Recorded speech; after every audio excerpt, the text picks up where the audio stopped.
Wouldn't it be great to have a place in your yard to relax and enjoy the outdoors? The Keystone How-To series wants to give you the do-it-yourself know-how to build your own bench using the beautiful Country Manor 2-piece retaining wall system. Available only at Lowe's. Before we start, make sure you have your materials and supplies ready to go. You'll just need a few basic tools to do this project. All of the tools and supplies can be found at your local Lowe's store. Remember, always make sure you have the right safety gear. We need to create a solid base for the bench first. Start by marking a 14-foot, 2-inch by 30-inch rectangle where you want to build the bench. Add a 6-inch outcrop, 20 inches from each end to the forward-facing edge. Use a shovel to excavate the project area to a depth of 1 foot. Grab your hand tamper and compact the base to make it as level as possible.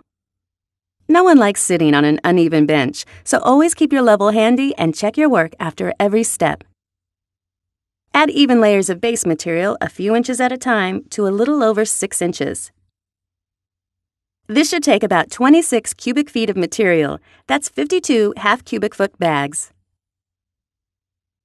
Use your hand tamper to compact the material down to a level 6 inches. The most important step is the base. Now that it's complete, we're ready to start building. Working from one side to the other, lay the first course of the bench and leave a 6-inch border and center opening. We'll call this course layout A. Make sure the course is level by using a rubber mallet or dead blow hammer to adjust any stones that aren't lined up. Grab your level and check the entire course before you move on. We'll be using construction-grade adhesive to secure the bench columns. A 1/4-inch strip of glue on both sides and down the center should be enough.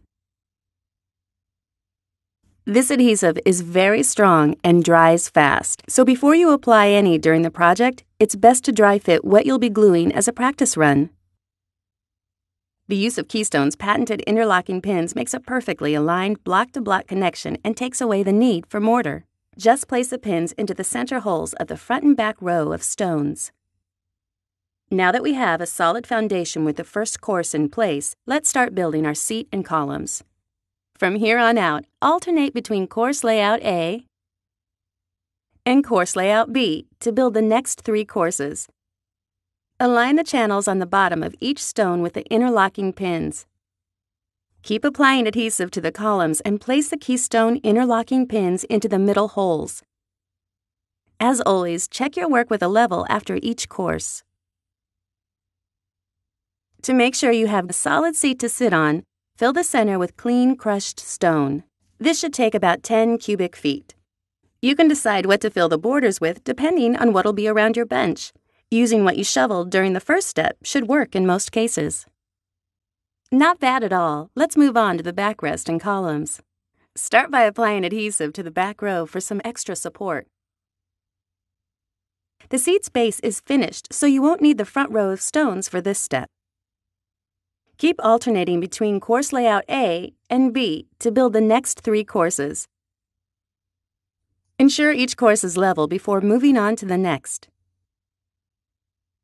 We're done with the interlocking pins since this is the last full course. It's starting to look like a bench. Time to finish the columns. We'll call this column layout A. Just rotate the same layout for column layout B. Almost there. Now for the final touches. Top the bench by applying adhesive to each cap.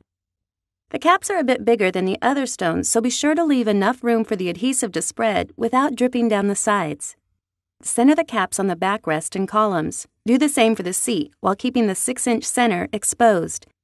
You'll end up with some open spaces. Don't worry, we'll fill them in by making a few easy cuts. Before we cut, grab 3 capstones and mark them with these measurements.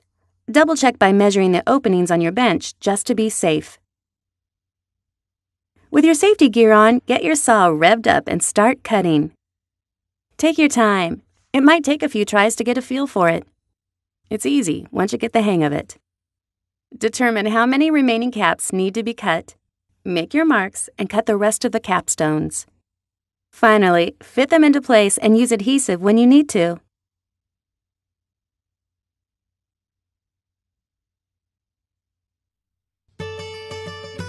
There you have it, a beautiful country manor bench that will make a great new focal point for your landscape.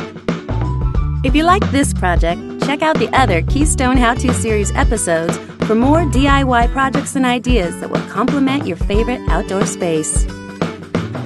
It's easier than you think.